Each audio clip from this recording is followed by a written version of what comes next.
I was delighted to get the chance to participate in this pilot study, coming into Cosalt relatively new, and being able to engage the views of a workforce where nobody's probably asked their opinion for 20 years.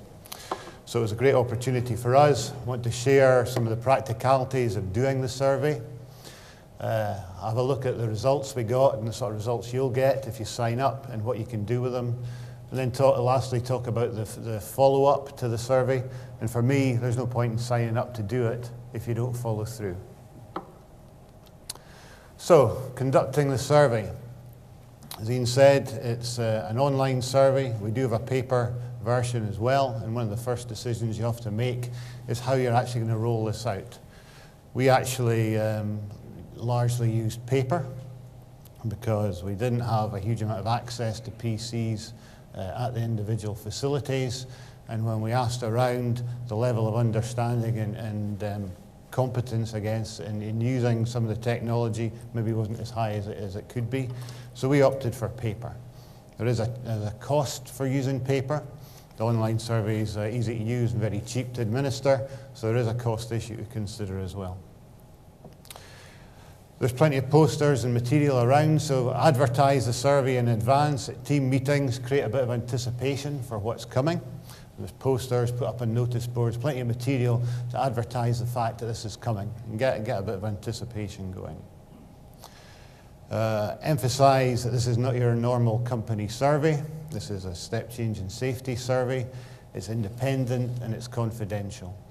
And I think the two differentiators that we found were that it was independent, and people really felt that this was something different from a normal company survey. And secondly, as Ian said, the data you get back, you get benchmarked against your peers, and that's unique. You never had that opportunity before. In terms of Steve's presentation, we thought it was really important to engage the safety reps to facilitate each of in their constituencies to roll out the survey and get them involved from the start. And we used existing forums, existing safety meetings to complete the survey in groups rather than rely on people to do it individually. And again, we created a bit of an event around that and used forums that people were used to do the survey together. And in that way, we got a high number of responses at the site. Virtually, we did it on a kind of one-day basis. It'll be different offshore with different shifts. But we pretty well captured 100% of the people that were available, weren't on holiday, weren't sick or whatever, on that day. We have a lot of transient engineers on vessels, rigs around the world. We tried to use the online survey with them, and we had a bigger challenge in getting engagement from those guys, and that's some learning for us from that. And one of the things we didn't think of in advance, but as heads up to you, is language issues. We've got lots of people with different nationalities at the site, you may have as well, who are great at communicating on a day-to-day basis and understanding the usual work instructions they have to deal with. But a complex 40-question survey was a bit of a challenge from a language point of view, so we had to think on our feet in that day and get teams to translate the survey. So that's something to think about, perhaps.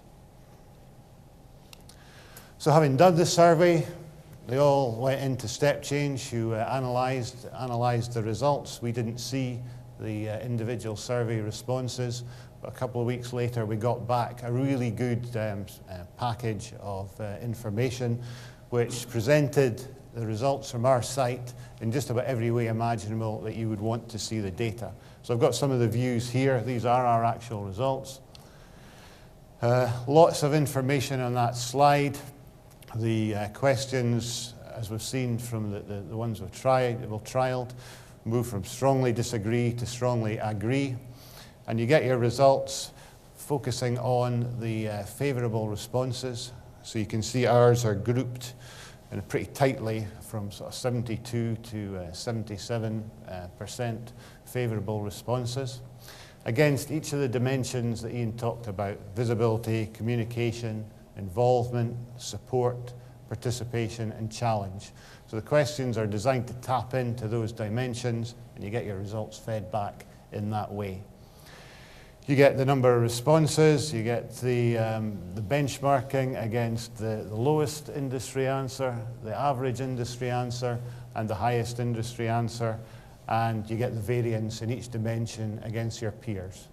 Fantastic information, really easy to understand, and hopefully really easy to feed back to the workforce. Another view is a simple sort of line graph, again showing the highest, lowest, average, and where you sit. And they've handily put nice red or green circles where you're positive or negative from the industry average.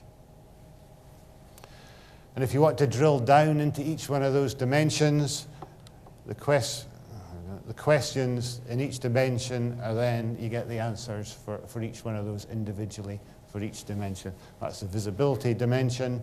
Our site leaders are visible at the work site.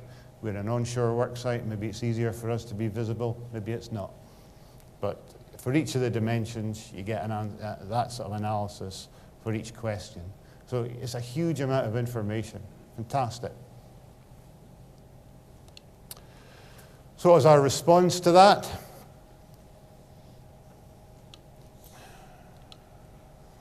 The first thing we did was attend the step change briefing that Ian hosted to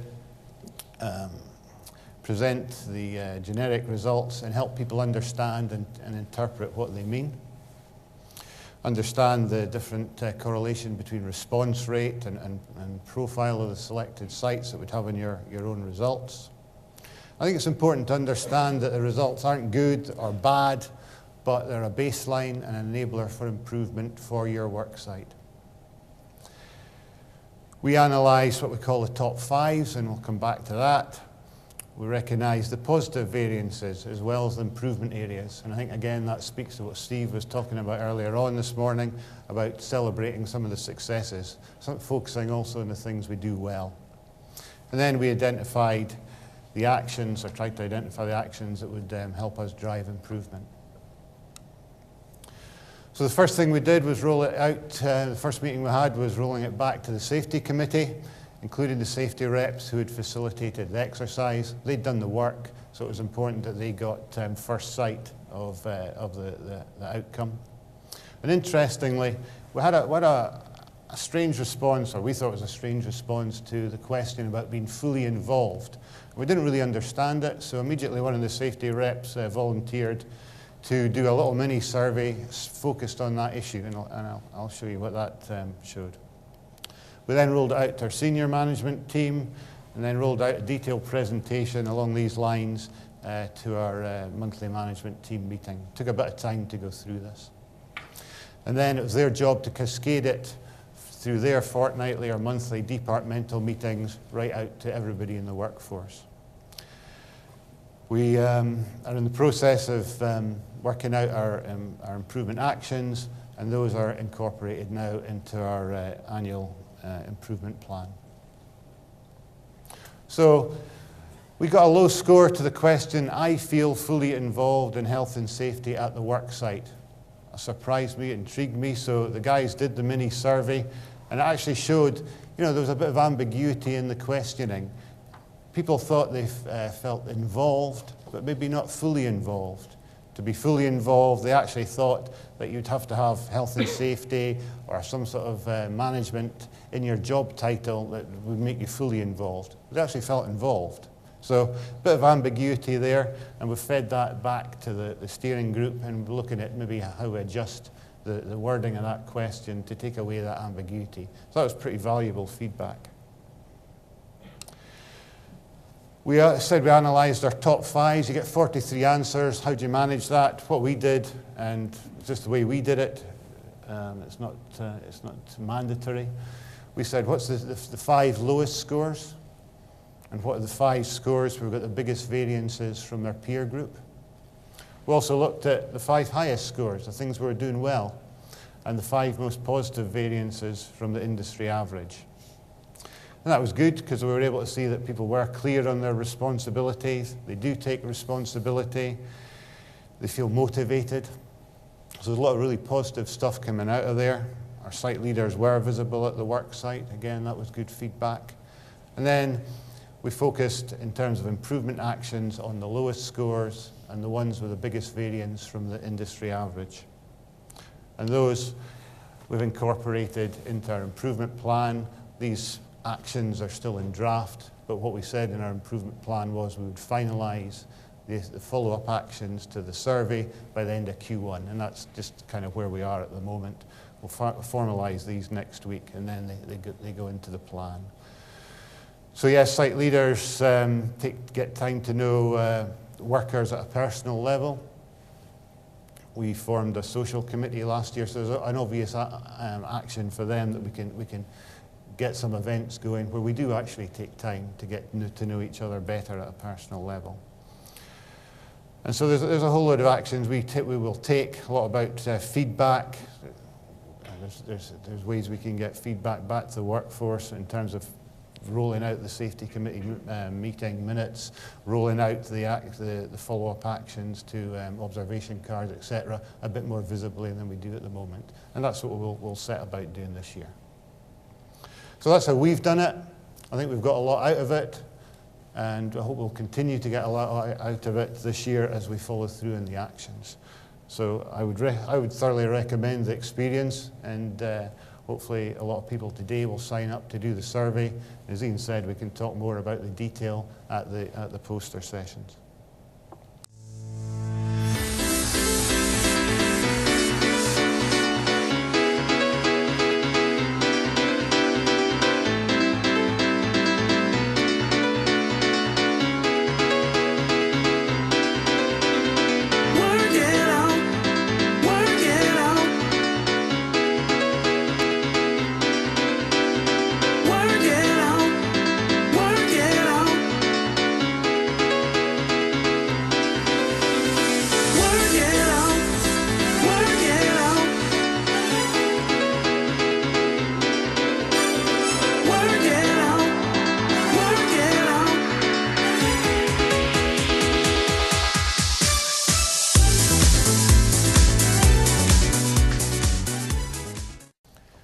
I was going to say, this is maybe what you can do with an engaged workforce. We were, just not long after running the survey, we were setting about creating a new mechanical workshop. And once the guys in the workshop had got the concept of what we wanted to do, they really embraced it. They came up with a layout, they sourced the roller systems and conveyor belts that we're trying to implement to remove manual handling from what had been a pretty manual process and automate the process. They fabricated the supports, they installed the air and electrical systems, and completed the installation themselves. And by doing that, they had a huge ownership, and basically the guys worked it out.